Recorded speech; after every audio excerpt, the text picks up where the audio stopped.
भगवान की जय। गुरुर्ब्रह्मा गुरुर्विष्णु गुरुर्देवो महेश्वर गुरुर्साक्षात् परं ब्रह्म तस्मै श्री गुरुवे नमः।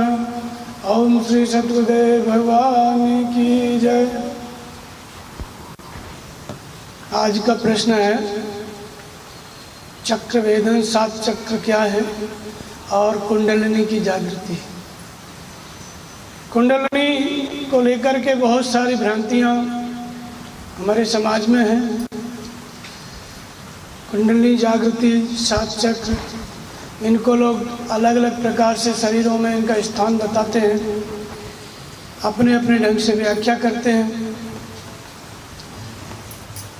और फिर उनके केंद्र भी बने हुए हैं। कुंडलिनी जागृति कराना है तो वहाँ आप जा सकते हैं, इस तरह से उनका स्थान है।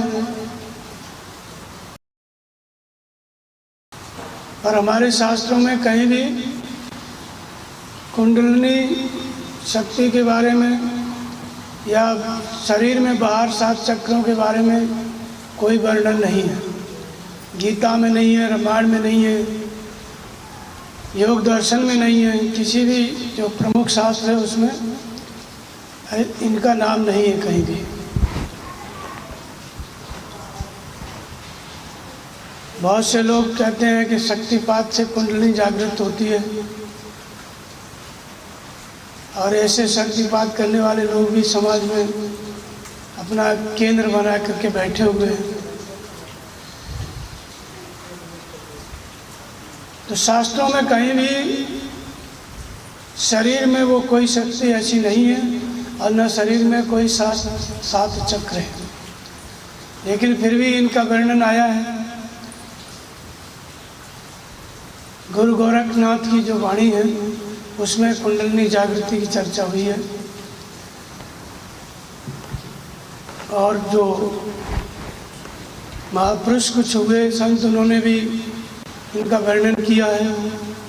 संत कबीर ने भी वर्णन किया है। अष्टकमल दल चरखा बोले 5 तत्व गुण 3, ऐसे थोड़ा बहुत वर्णन मिलता है, लेकिन मूल शास्त्रों में नहीं है। गीता, रामायण, भागवत और योग दर्शन, वेद और उपनिषद, इनमें कहीं भी कुंडलिनी की चर्चा नहीं है, कहीं भी 7 चक्रों का भी वर्णन नहीं है। अब प्रश्न उठता है कि ये क्या है। 7 चक्र हैं जिसमें सबसे पहले मूलाधार है, फिर स्वाधिष्ठान, मणिपूर्वक, अनाहत, विशुद्ध, आज्ञा और सहस्रार। ये 7 चक्र हैं, इन्हीं को 7 कमल भी कहते हैं। पहला जो होता है 4 दल कमल, जिसको मूलाधार कहते हैं, ये 4 दल कमल है। और दूसरा 6 दल कमल है, स्वाधिष्ठान। और तीसरा जो है मणिपूरक 10 दल कमल। चौथा अनाहत 12 दल कमल। और 5वां विशुद्ध जो चक्र है वो 16 दल कमल का है।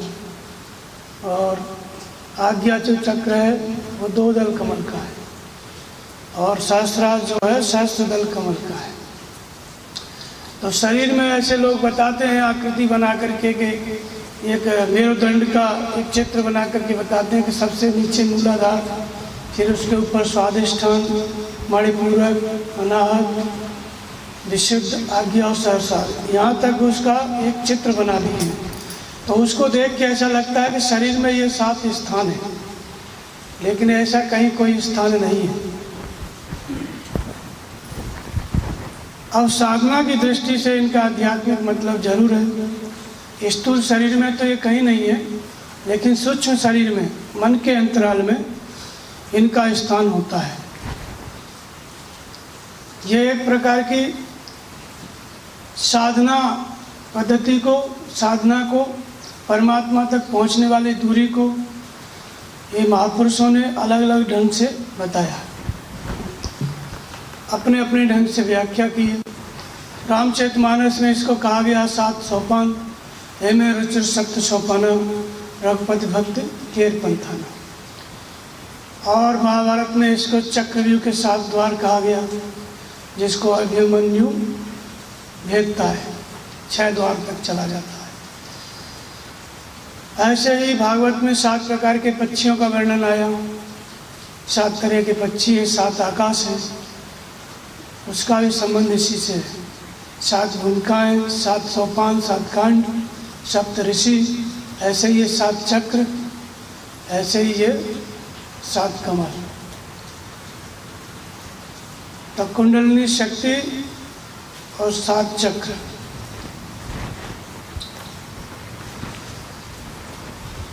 ये योग की विधि है, कैसे परमात्मा से साधक मिलता है।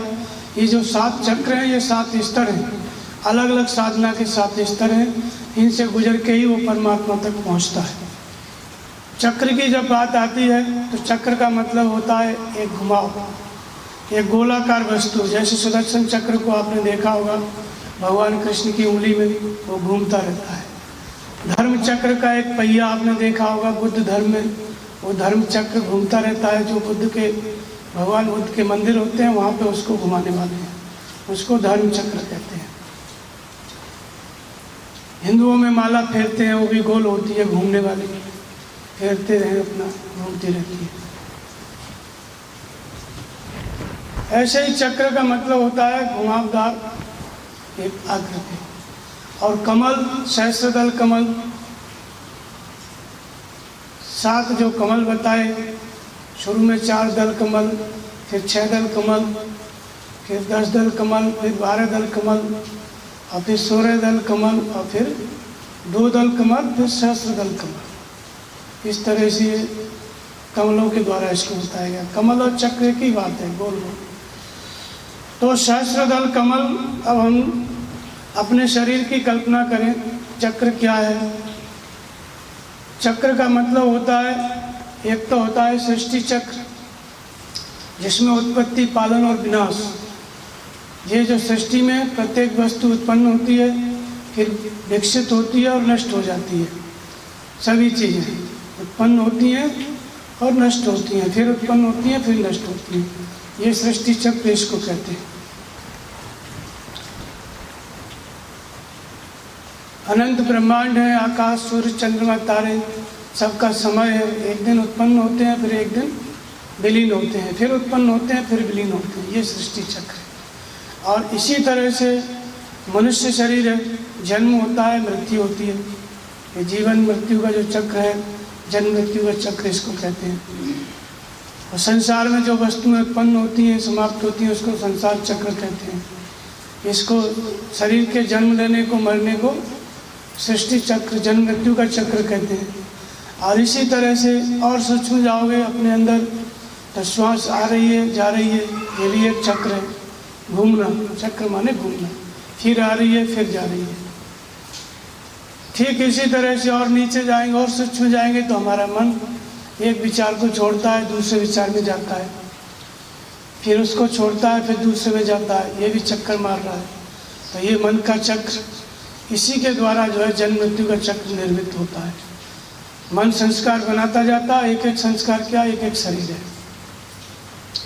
तो ये साधन, ये जो सृष्टि चक्र है, संसार चक्र है, जन्म मृत्यु का चक्र है, ये सब एक ही बात है। अर्थात चक्र माने घूमना, संसार में घूमना, फिर जन्म लेना, फिर मरना, इसको संसार चक्र कहते हैं। और गीता में इस साधन चक्र का वर्णन आया। भगवान कृष्ण कहते हैं कि देवान भाव यताने न ते देवा भाव यंतुवा परस्परम भाव यंतो श्रेय परम वापसित। तुम इस देवी यज्ञ के द्वारा देवताओं की वृद्धि करो और देवता लोग तुम्हारी वृद्धि करेंगे, और इसलिए एक दूसरे की वृद्धि करते हुए परम श्रेय को प्राप्त हो जाओ। तो यज्ञ सहित जो है ब्रह्मा ने प्रजा को रचा, और फिर कहा कि तुम इस यज्ञ के द्वारा देवताओं की वृद्धि करो, देवी संपत्ति की वृद्धि करो, सद्गुणों की वृद्धि करो, और वे देवता लोग तुम्हारी वृद्धि करेंगे।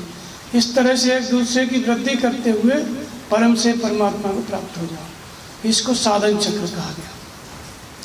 अब अपना जो शरीर है, इसकी बनावट तो ऐसे देखते हैं तो लंबा दिखता है, लेकिन इसके केंद्र में नाभि है, और नाभि में वो लगा करके ऐसे कोई राउंड में घुमाओ तो इसका जो आकृति बनती है वो गोल बनती है। ये भी एक चक्र के जैसा है, जैसे 1000 पत्तों 1000 पंखुड़ियों वाला कोई कमल हो।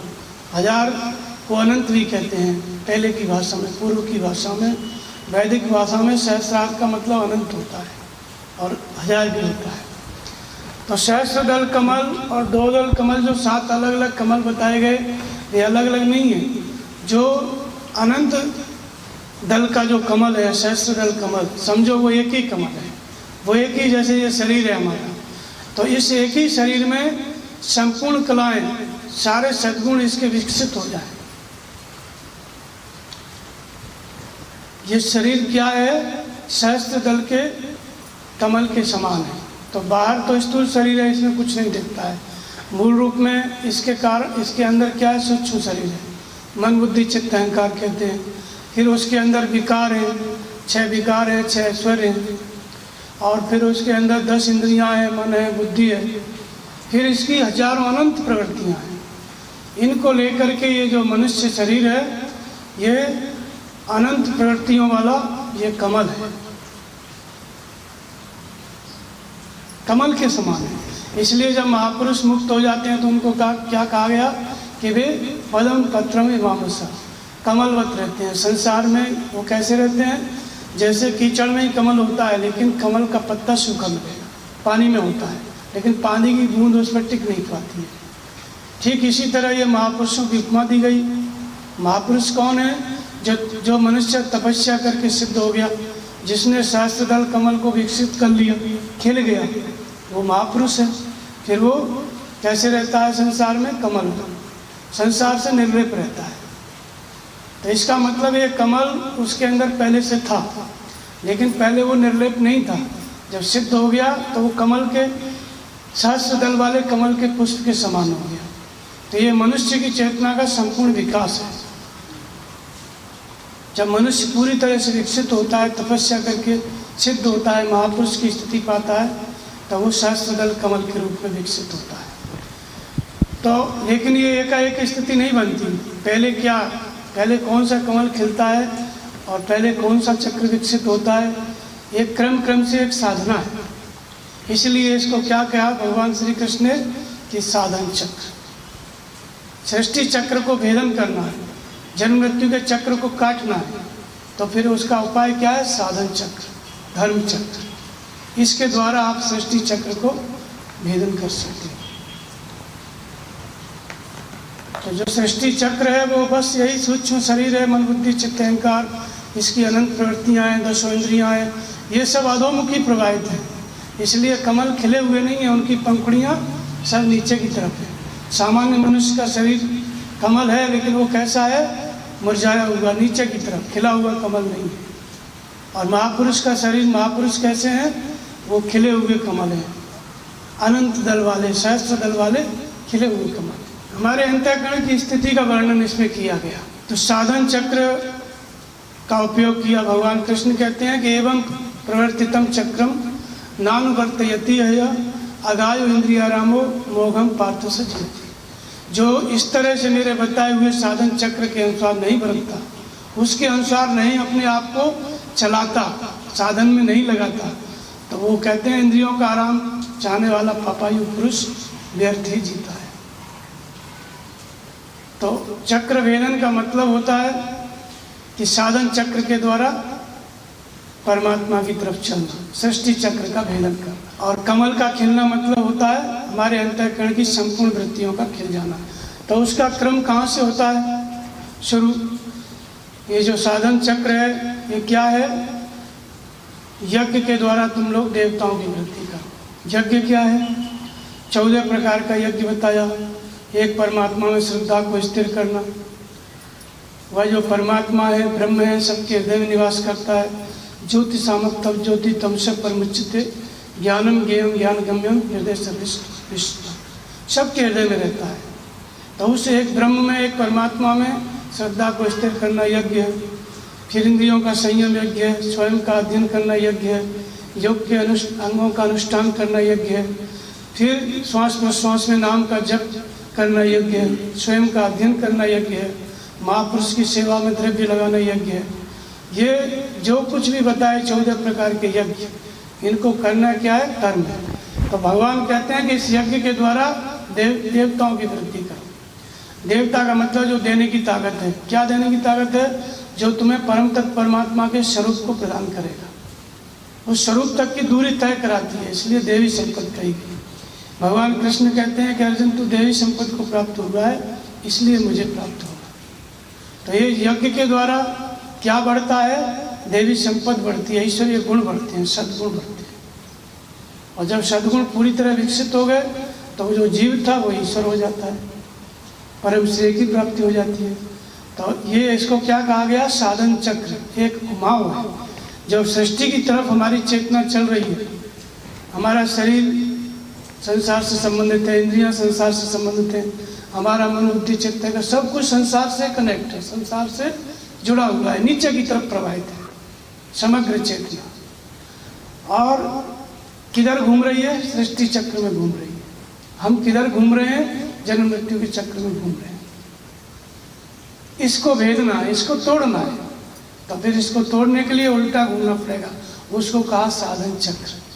साधन चक्र मतलब साधन के भजन में लगना, साधना करना। तो वो साधना क्या बताया? यज्ञ।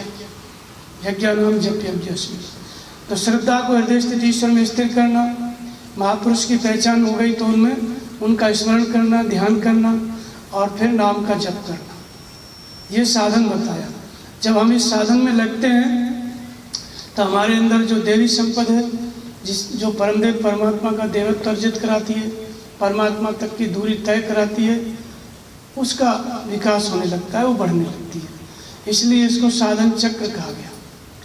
जब साधन चक्र में लगते हैं तो सृष्टि चक्र को तोड़ते हैं, तो इसको चक्र वेदन कहा गया। तो सबसे पहला कौन सा है? मूलाधार। मूलाधार का मतलब ये मूल है। हमारा जो नीचे की तरफ जो यात्रा हम कर रहे हैं जन्म मृत्यु के चक्र में, इसका मूल कारण क्या है? ये मन बुद्धि चित्त अहंकार। ये 4 दल वाला कमल है, मन बुद्धि चित्त और अहंकार। तो ये किधर प्रवाहित है? इसकी पंखुड़ियाँ नीचे की तरफ है। मन योजना बनाता है, योजना बनाने वाली शक्ति को क्या कहते हैं? मन। और योजना के अनुसार हम चिंतन करने लग गए तो उसको कहते हैं चित्त। चिंतन करने वाली शक्ति चित्त है।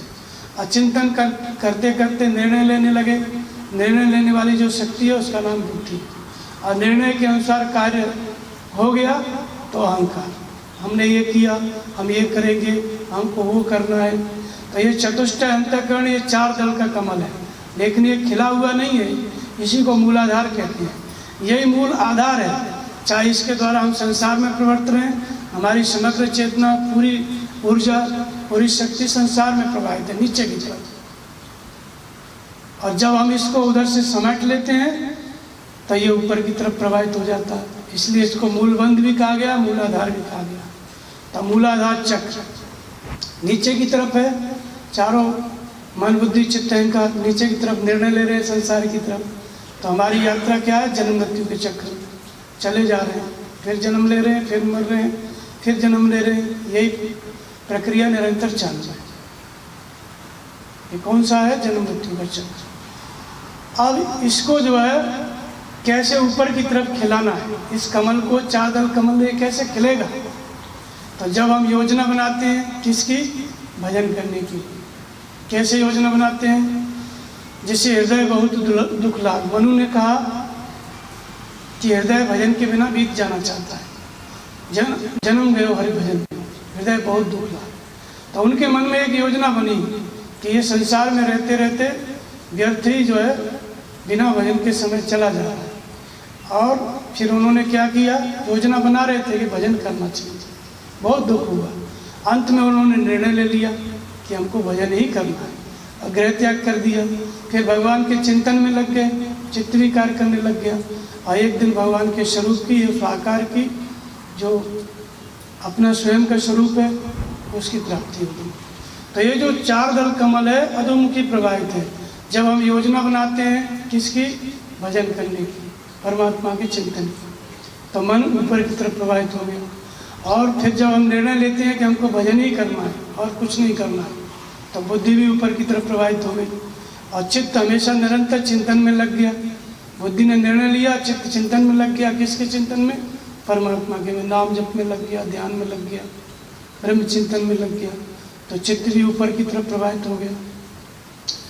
और फिर हमारा जो आकार है वो कौन सा बन रहा है, परमात्मा का अहंकार। अस अभिमान जाए जन भोरे, मैं सेवक रघुपति पति। साधक भजन करने लगता है कि भगवान मेरे स्वामी हैं, मैं उनका सेवक। वो जो अहंकार नीचे की तरफ था, वो अहंकार अभिमान कौन सा हो गया, भगवान की तरफ। तो इसको कहते हैं 4 दल कमल। ये नीचे की तरफ प्रवाहित था, ऊपर की तरफ हो गया, कमल खिल गया। अब जब ये 4 दल कमल खिल जाता है तो इसके बाद इसको क्या कहते हैं, मूलाधार। यही मूल था, इसी के द्वारा हम नीचे की तरफ प्रवाहित थे और इसी के द्वारा हम अब ऊपर की तरफ प्रवाहित हो गए। फिर दूसरा इसके आगे आता है, ये 4 दल कमल है। दूसरा आता है 6 दल कमल, उसको कहते हैं स्वादिष्ठान।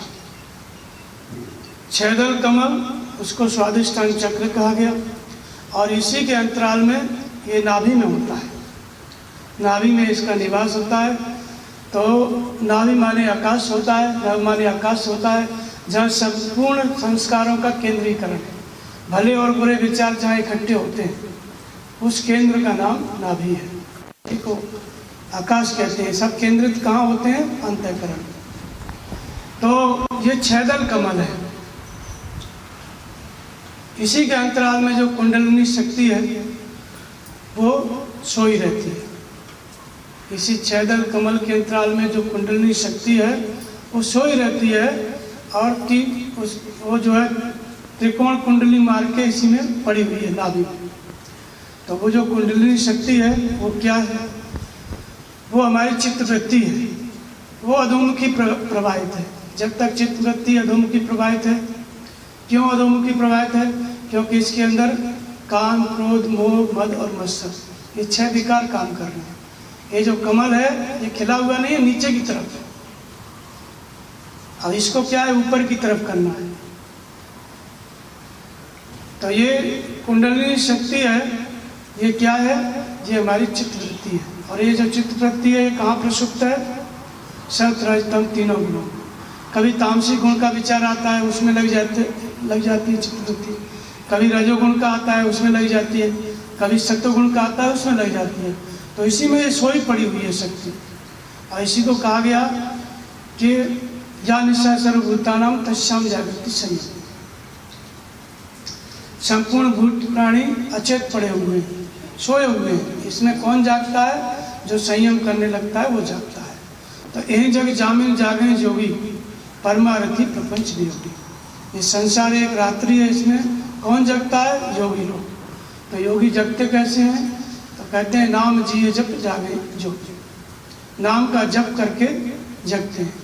जानिए तबे जीव जग जागा, और जब सब विषय विलास में लगा। जब हमारा अंतःकरण, मन बुद्धि चित्त अहंकार, ये अधोमुखी से ऊर्ध्वमुखी हो जाता है, श्रद्धा स्थिर हो जाती है, परमात्मा के भजन में हम प्रवृत्त हो जाते हैं, तब ये कुंडलिनी शक्ति जागृत होती है, तब हमारी चित्तवृत्ति जागृत होती है। इसी को आत्मा की जागृति कहा गया। जहाँ श्रद्धा स्थिर हुई, नाम जप में हम लगने लग गए, तो जो प्रसुप्त था जीव, उसके अंदर वैराग्य हो जाता है। जानिए तबे जीव जग जागा, और जब सब विषय विलास हो जागा। हनुमान जी गए लंका में, विभीषण को जाके जगाया। विभीषण तो रहते ही थे, लेकिन जब हनुमान जी गए तब उनको पता चला भगवान की भक्ति के बारे में, नहीं तो वो लंका में ही थे। तो जीव कब जगता है, जब वैराग्य होने लगता है। तो वैराग्य कब होता है, जब नाम जपने लग गया, जब भगवान के भजन का निर्णय करने लग गया, तब जाके वैराग्य होता है। तो ये जो प्रसुप्त जीव है ये जागृत हो जाता है। इसी जागृति को कहते हैं चित्तवृत्ति की जागृति, और इसी को कहते हैं कुंडलिनी शक्ति की जागृति। ये नाभि में, केंद्र में पड़ी हुई है। कहाँ पड़ी हुई है, काम, क्रोध, राग, द्वेष, इन्हीं में प्रसुप्त है। सत्व तम तीनों गुण इन्हीं का चक्कर मारते हैं, प्रसुप्त है, नीचे की तरफ प्रवाहित है।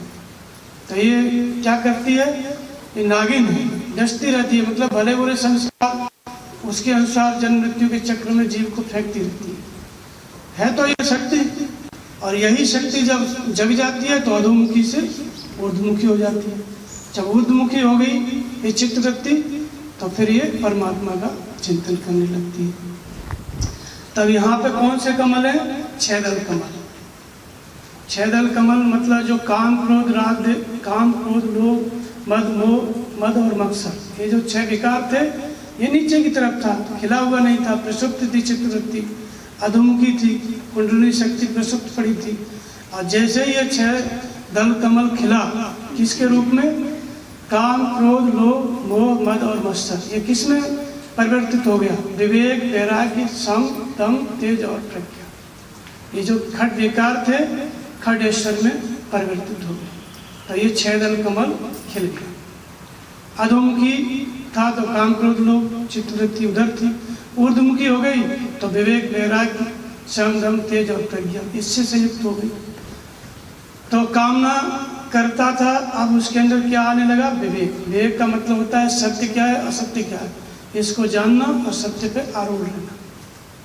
तो विवेक से क्या है, कामना नष्ट होने लगती है। अब वैराग्य का मतलब देखे सुनी विषय वस्तुओं में राग का अभाव, फिर इंद्रियों का दमन होने लगा, मन का समन होने लगा, ईश्वरीय तेज मिलने लगा, भगवान का निदर्शन मिलने लगा, और प्रज्ञा अर्थात बुद्धि उसको समझने लगी। ये खड ऐश्वर्य, खड विकार जो थे 6 विकार थे 6 ऐश्वर्य में परिवर्तित हो गए। तो ये 6 दल कमल, इसका नाम क्या है, कौन सा चक्र है, स्वादिष्ठान। जहाँ खड विकार खड ऐश्वर्य में परिवर्तित हुए, चित्तवृत्ति जो अधोमुखी प्रवाहित थी वो जागृत हो गई, आत्मा जागृत हो गई, मार्गदर्शन करने लगी, भगवान बताने लगे। तो जो जीव है वो ऊपर की तरफ यात्रा करने लगता है, और जीव की जो शक्ति है चित्तवृत्ति है वो भगवान की तरफ चलने लगती है, भजन करने लगती है। तो ये कुंडली जागृत हो गई। तो ये 6 दल कमल, इसको क्या कहा गया, स्वादिष्ठान चक्र। स्वादिष्ठान का मतलब होता है स्वयं स्वरूप के लिए, स्वयं के लिए, अपने सहज स्वरूप की प्राप्ति के लिए अनुष्ठान करने लग गया, साधना करने लग गया, भजन में प्रवृत्त हो गया। इसलिए इसको क्या नाम दिया, स्वादिष्ठान चक्र। चक्र वही है, साधन चक्र, नाम का जप करना, ध्यान करना, वही प्रक्रिया है। उसी से 4 दल कमल खिला, मन बुद्धि चित्त अहंकार अधोमुखी से ऊर्ध्वमुखी हुए। और जब श्रद्धा स्थिर हो गई, भीतर से आत्मा जागृत हो गई, चित्तवृत्ति जागृत हो गई जो अधोमुखी प्रवाहित थी, तब यही कौन सा चक्र हो गया, स्वादिष्ठान चक्र। स्वयं के लिए अधिष्ठान अनुष्ठान करने लग गया, सहज स्वरूप के लिए, अपने स्वरूप की प्राप्ति के लिए। पहले ये किसमें प्रवृत्त था, संसार में कुछ न कुछ पाने के लिए प्रवृत्त था। अब विवेक वैराग्य से संयुक्त होकर के अपने स्वरूप को पाने के लिए आगे बढ़ने लगता है। इसलिए 6 दल कमल। तो स्वादिष्ठान, स्वयं स्वरूप का अधिष्ठान करने लगता है, उसका अनुष्ठान करने लगता है, भजन करने लगता है। इसके बाद आता है मणिपूरक, इसको कहते हैं 10 दल कमल। अब ये जो 10 दल कमल है ये क्या है, तो 10 दल कमल का मतलब होता है 10 इंद्रियां। 10 इंद्रियां जो अधोमुखी प्रवाहित थी, विषयों की तरफ प्रवाहित थी, वो अधोमुखी से ऊर्ध्वमुखी हो गई, तो 10 दल कमल खिल गया। वास्तव में प्रत्येक व्यक्ति के अंदर जो 10 इंद्रियां हैं, इन्हीं 10 इंद्रियों के द्वारा हम संसार से कनेक्ट हैं, संसार में प्रवृत्त हैं, और जब इन्हीं का संयम कर लेते हैं तो परमात्मा से जुड़ जाते हैं। तो इंद्रियां क्या हैं, संसार और परमात्मा के बीच में एक ब्रिज है, एक सेतु है। जब नीचे की तरफ है, संसार से जुड़ी है, तो इसी को दशानन कहते हैं, 10 इंद्रियों के विषयों की प्रवृत्ति। तब ये कमल खिला नहीं है, नीचे की तरफ इसकी पंखुड़ियाँ। और जब 10 इंद्रियों का संयम करने लग गया साधक, तो इसी का नाम दशरथ है, कमल खिल गए। दशरथ के पुत्र राम हुए, और रावण का पुत्र कौन है, मेघनाथ है, काम है, कामरूपी मेघनाथ। तो 10 दल कमल इसको कहा गया। और इसका नाम क्या है, मणिपूरक। मणिपूरक का मतलब होता है, मणि माने एक एक श्वास क्या है हमारी, मणि के समान है, तेरी हीरा जैसी श्वासा बात में बीती जाए। कबीर कहते हैं, क्या गाऊं क्या बजाऊं ढोल, एक एक श्वासा जात है 3 लोग का। एक एक श्वास की कीमत क्या है? 3 लोग भी छोटे हैं उसके आगे, इतनी बड़ी। इसलिए इसको क्या कहा महापुरुषों ने? हीरा कहा, हीरा जैसी श्वास। और इसी को मणि कहते हैं। ये श्वास मणि कब होती है? जब इसमें परमात्मा की भक्ति प्रवाहित हो जाती है, जब हम परमात्मा से जुड़ जाते हैं। तो हम किससे जुड़े थे? अधोमुखी प्रवाहित थी 10 इंद्रियां, संसार से जुड़े थे, परमात्मा से अलग थे, विभक्त थे। और जब 10 इंद्रियों को संयमित कर लिया, संयमित हो गई, तो 10 दल कमल खिल गया। और हम किससे जुड़ गए? परमात्मा से। इंद्रियां संयमित हुई तो परमात्मा से जुड़ गए। तो तात भक्ति मणि उड़ बस जाके और दुख लवलेशन सब मिलता है। फिर यहाँ कौन सी मणि की पूर्ति करने वाली हो जाती है? भक्ति रूपी मणि। और भक्ति रूपी मणि है क्या? परम प्रकाश रूप दिन राती, नहीं तो चाहिए दिया पाती। मणि का प्रकाश कैसा होता है? उसमें दिए में तेल डाला जाता है तब उजेला होता है, बल्ब में लाइट आती है तब उजेला होता है। लेकिन मणि क्या है? स्वयं प्रकाश रूप दिन राती, उसका अपना प्रकाश होता है। तो ऐसे ही जब 10 इंद्रियां संयमित हो जाती हैं तो वो भगवान से जुड़ गया। भगवान से जुड़ गया तो उसको किसका प्रकाश मिलने लगा? भगवान का मार्गदर्शन मिलने लगा, भगवान और अच्छे ढंग से बताने लगे, योगक्षेम करने लगे। तो ये भक्ति रूपी मणि की पूर्ति करने वाला है, इसलिए मणिपूरक इसको नाम दिया गया। और भक्ति का सूक्ष्म रूप क्या है? कब हम जुड़ जाते हैं? तो निरंतर परमात्मा का चिंतन, अर्थात हर श्वास में नाम का चिंतन। श्वास श्वास पे राम को वृथा श्वास नहीं खोए, और ना जाने श्वास का आवन हो न होए। जब श्वास श्वास पे नाम जपने लग गए, दूसरे विचार शांत हो गए, तो हम परमात्मा से जुड़ जाते हैं। ये संभव कब होता है? जब 10 इंद्रियां अधोमुखी से ऊर्ध्वमुखी हो जाती है। परमात्मा से इंद्रियां जुड़ गई तो श्वास परमात्मा से जुड़ जाती है, तब ये भक्ति रूपी मणि का प्रकाश मिलने लगता है। तो ये इसको क्या कहा गया? मणिपूरक कहा गया। भक्ति रूपी मणि की पूर्ति करने वाला है, इसलिए इसको मणिपूरक कहा गया। और ये 10 दल कमल है, 10 इंद्रियों का अधोमुखी से ऊर्ध्वमुखी हो जाना, ये 10 दल कमल का खिलना है। और इसके आगे आता है अनाहत। अनाहत का मतलब होता है आहत नहीं होना, जो किसी परिस्थिति से आहत न हो, इसलिए अनाहत नाम दिया गया। तो ये अनाहत की स्थिति कब आती है? जब 10 इंद्रियां तो अधोमुखी से ऊर्ध्वमुखी हो गई, अब 2 और इसमें जुड़ गया, ये 12 दल कमल है। 2 क्या जुड़ गया? एक तो संकल्प, परमात्मा प्राप्ति का जो मन है, उसने प्रबल संकल्प कर लिया कि मुझे भगवान को ही प्राप्त करना है। जैसे विभीषण कहते हैं कि राम सत्य संकल्प प्रभु और सवा काल वस्तु, हमें रघुवीर शरण तब जाऊं देव जन खोए। राम विभीषण ने संकल्प किया कि राम ही परम सत्य है। तो यहाँ पे 12 दल कमल, 10 इंद्रियां तो थी ही, निश्चय हो गया साधक का, प्रबल संकल्प हो गया कि अब केवल परमात्मा को ही प्राप्त करना है। मन ने केवल एक योजना बनाई, केवल परमात्मा की प्राप्ति, जो इधर उधर होता रहता था। जब भक्ति रूपी मणि प्राप्त हो गई, भगवान से जुड़ गया, तो उसका संकल्प दृढ़ होने लगता है। तो मन और बुद्धि और निश्चय प्रबल हो जाता है, क्योंकि भगवान की अनुभूति मिलने लगती है और उस निश्चय पर अडिग रहता है। जैसा निर्देशन मिला उसी निर्णय पर साधक अडिग रहने की क्षमता आ जाती है। इसलिए 10 इंद्रियां, मन और बुद्धि, ये अधोमुखी से ऊर्ध्वमुखी हो गए। तो ये क्या है? 12 दल कमल। और इसकी स्थिति क्या है? अनाहत। ऐसी स्थिति में क्या होता है? साधक आहत नहीं होता है। आहत होने का मतलब क्या है? जब आप साधना में चलेंगे तो विघ्न आएंगे, और बड़े बड़े विघ्न आते हैं। जैसे मीराबाई थी, जहर दिया गया। जब प्रहलाद थे, प्रहलाद को हाथियों से कुचलवाया गया, ऊपर पहाड़ से फेंका गया। ये सब साधना के विघ्न हैं। हर महात्मा के जीवन में ये विघ्न आते हैं। तो जब ये इस चक्र में प्रवेश कर जाता है, जब 12 दल कमल खिल जाता है साधक का, अनाहत इसको कहते हैं, तब वो आहत नहीं होता है। किसी भी प्रकृति की स्थिति से, परिस्थिति से, हर परिस्थिति का सामना करने की क्षमता उसके अंदर होती है। इसलिए इस चक्र को क्या कहा गया? अनाहत। 10 इंद्रियां तो अधोमुखी से ऊर्ध्वमुखी हो गई थी पहले, मन और बुद्धि भी ऊर्ध्वमुखी हो गई, तो 12 दल कमल इसको कहा गया। ये एक ही शरीर में, एक ही अंतःकरण की सभी वृत्तियां धीरे धीरे खिलती चली जा रही हैं। ये अलग अलग स्थान पे अलग अलग कमल नहीं है, ये सब मन के अंतराल में चल रहा है सब कुछ। वही शक्ति जो अधोमुखी प्रवाहित थी उसी को कमल के रूप में, चक्र के रूप में बताया गया है, वही ऊर्ध्वमुखी प्रवाहित हो जा रही है और अलग अलग स्तर जो साधना के वो प्राप्त होते जा रहे हैं।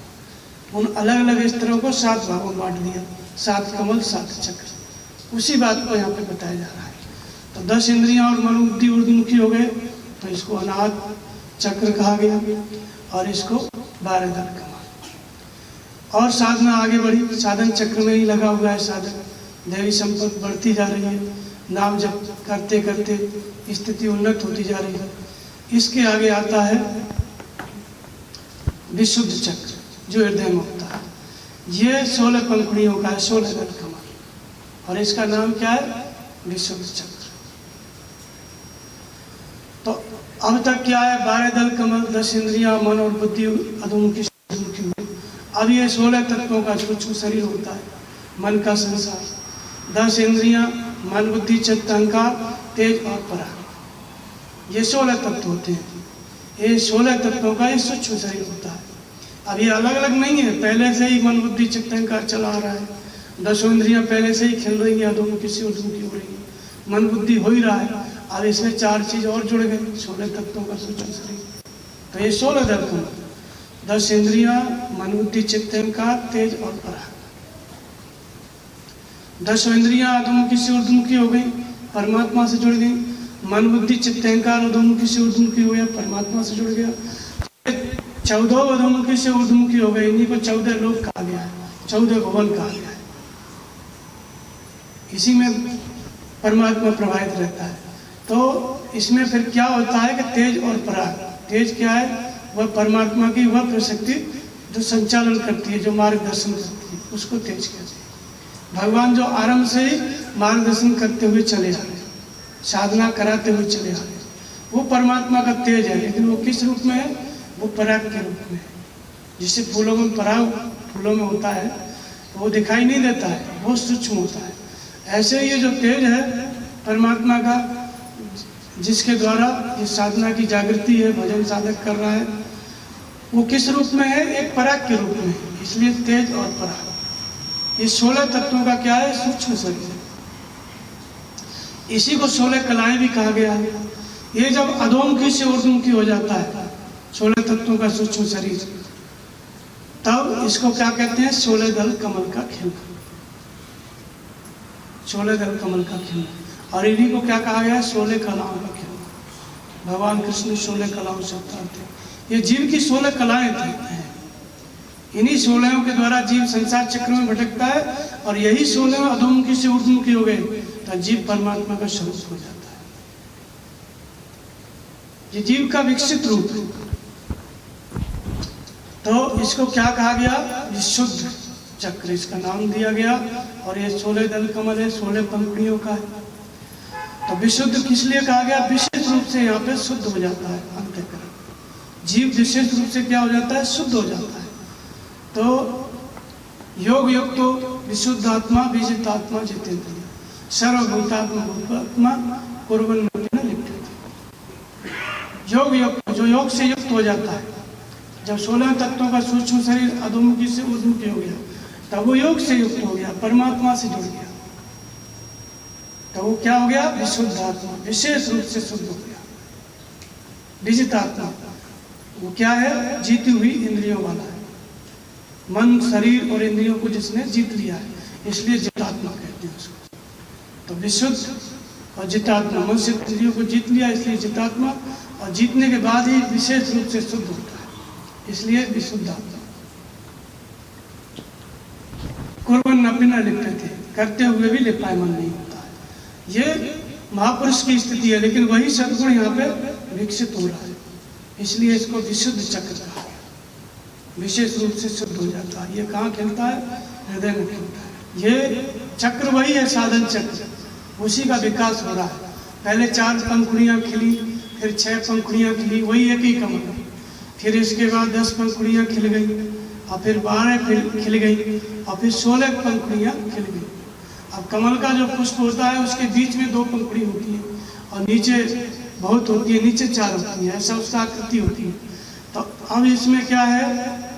जब 16 तत्वों का सूक्ष्म शरीर अधोमुखी से ऊर्ध्वमुखी हो गया, 16 दल खिल गया, पूरी तरह भगवान के प्रति समर्पित हो गया, विशेष रूप से शुद्ध हो गया अंतःकरण। तब इसके अंदर कौन सी क्षमता आ जाती है? आज्ञा पालन, आज्ञा चक्र, इसको कहा गया। 2 दल का भगवान है और हमें, बीच में माया शांत। माया नष्ट नहीं हुई है, लेकिन माया निष्क्रिय हो गई। भगवान के आदेश के अनुसार चलने की क्षमता। आदेश तो आरंभ से ही मिल रहा है, चतुष्टय अंतःकरण, 4 दल कमल खिला तभी से, कुंडलिनी शक्ति जागृत हुई तभी से। ये कुंडलिनी शक्ति जागृत होकर के ऊपर की तरफ चलने लगती है, सहस्रार दल की तरफ, अर्थात चित्तवृत्ति अधोमुखी से ऊर्ध्वमुखी होकर के परमात्मा के चिंतन में लगती चली जा रही है। साधनों में साधन चक्र के अनुसार बढ़ती चली जा रही है चित्तवृत्ति, और ये जो कमल है ये खिलते चले जा रहे हैं। चक्रों का भेदन होता चला जा रहा है। भेदन होते होते कहाँ पे आ गया? आज्ञा चक्र। ऐसी स्थिति आ गई, इस स्थिति में साधक आ गया कि भगवान आज्ञा दे रहे हैं और वो चल रहा है। तो भगवान कृष्ण इसको कहते हैं तेषामेवानुकं पार्थ अहम अज्ञानजन्मतम नाश्यामि आत्मभावस्तु ज्ञान रूपिणी भास्वती। मैं उसकी आत्मा से अभिन्न होकर के रथी बन के खड़ा हो जाता हूँ, ज्ञान देता हूँ, अर्थात मार्गदर्शन करता हूँ। उसकी हर परिस्थिति, त्रिकालज्ञता, तीनों कालों की जानकारी देता हूँ, और साधक मेरी बात को समझता है और फिर वो अपने स्वरूप की तरफ बढ़ता है। तो भगवान आज्ञा दे रहे हैं, साधक समझ रहा है। वहाँ रामायण में कहा गया सखा सोच त्यागो बल मोरे सब विध घटक काज मत हो। ये सुग्रीव तुम सोचना बंद कर दो, तेरा सारा कार्य मैं करूँगा, सब विध घटक काज मत हो। तो ये भी साधना का यही स्तर है, आज्ञा चक्र। हमारा जो मन की दृष्टि है वही सूरत है। भजन करते करते ऐसा स्तर आ गया कि अपना जो निर्णय लेता था साधक, वो उसका निर्णय छूट गया, अपना निर्णय लेना बंद कर दिया और भगवान के निर्णय को समझने लगा और चलने लगा। तो इसको क्या कहते हैं? आज्ञा पालन ही भजन है। आज्ञा चक्र की जागृति होगी। ये 2 दल कमल है, सेवक और स्वामी। आगे भगवान चलाने वाले, मार्गदर्शन करने वाले, और साधक को उस मार्गदर्शन के अनुसार भगवान के आदेश को समझ के चलने वाले। तो आज्ञा चक्र। जब माया शांत हो गई तो आगे फिर प्राप्ति ही बाकी है। माया शांत है, चित्त का निरोध है, आगे फिर होता है सहस्त्रदल कमल। इसी को सहस्त्रार चक्र कहते हैं, इसी को सहस्त्रदल कमल कहते हैं। अब जो 16 तत्वों का सूक्ष्म शरीर अधोमुखी से ऊर्ध्वमुखी हो गया, फिर कौन सी अनुभूति मिली? भगवान की आज्ञा के अनुसार चलने की क्षमता आ गई, आज्ञा चक्र। और सेवक स्वामी आमने सामने, भगवान चलाने वाले, साधक चलने वाले। माया शांत हो गई तो आगे सहस्त्रदल कमल में माया पूरी तरह से समाप्त हो जाती है। इसी को सहस्त्रदल कमल कहा गया और इसी को सहस्त्रार चक्र कहा गया। ये क्या है सहस्त्रदल कमल? ये हमारा अंतःकरण, हमारा मन, हमारी इंद्रियां, ये जो सब मिलके जो अनंत प्रकार के संकल्प करते थे, अनंत वृत्तियां जो अधोमुखी प्रवाहित थी, अनंत अनंत प्रकार से हम संसार की तरफ सोचते ही रहते थे, वे सब अनंत वृत्तियां क्या हो गई? अधोमुखी से ऊर्ध्वमुखी प्रवाहित हो गई। सहस्र वृत्तियां, अनंत वृत्तियां अधोमुखी से ऊर्ध्वमुखी प्रवाहित हो गई। तो इसको कहते हैं सहस्त्रदल कमल। और इसी सहस्त्रदल कमल में भगवान विष्णु का निवास है, 7वीं भूमिका इसको कहते हैं। तो जब सहस्त्रों वृत्तियां अधोमुखी से ऊर्ध्वमुखी हो गई, जिधर भी साधक दृष्टि डालता है केवल परमात्मा ही दिख रहे, जो भी विचार आता है परमात्मा का आता है, दूसरे सारे विचार शांत होते हैं, समाधि की स्थिति आ गई। तो इसको इसमें आकर के उसे परमात्मा की प्राप्ति हो जाती है, सहस्त्रदल कमल। अर्थात अनंत वृत्तियां जो अधोमुखी प्रवाहित थी परमात्मा की ओर प्रवाहित हो गई। जब परमात्मा की ओर प्रवाहित हो जाती है तो परमात्मा की प्राप्ति हो जाती है। तो विश्व में अणुरूप में व्याप्त सत्ता है परमात्मा को विदित हो जाता है। तो इसको सहस्त्रदल कमल कहा गया। इसी को भगवान विष्णु का निवास है, उसको कहा गया शेषनाग भी इसी को कहा गया। जब संपूर्ण कामनाएं शेष हो गई, शून्य हो गई, सारी वृत्तियां शांत हो गई, चित्त की वृत्तियों का निरोध हो गया। अधोमुखी से ऊर्ध्वमुखी प्रवाहित हो जाना और चित्त की वृत्तियों का निरोध हो जाना एक ही बात है। तो जो चित्त वृत्ति अधोमुखी प्रवाहित थी वो साधन चक्र में लगी, उसी को कहते हैं कुंडली की जागृति। भगवान का मार्गदर्शन जागृत हुआ, जीव जागृत हुआ, साधना में लगा और धीरे धीरे उसके सभी वृत्तियाँ अधोमुखी से ऊर्ध्वमुखी होती। पहले इंद्रियाँ अधोमुखी से ऊर्ध्वमुखी हुई, अंतःकरण चतुष्टय अधोमुखी से ऊर्ध्वमुखी हुआ, फिर खड्डेकार खड़ेश्वर में बदले, फिर 16 तत्वों का सूक्ष्म शरीर अधोमुखी से ऊर्ध्वमुखी हुआ। भगवान की आज्ञा के अनुसार चलने की क्षमता आई और आज्ञा के अनुसार चलते चलते भगवान को ही प्राप्त कर लिया।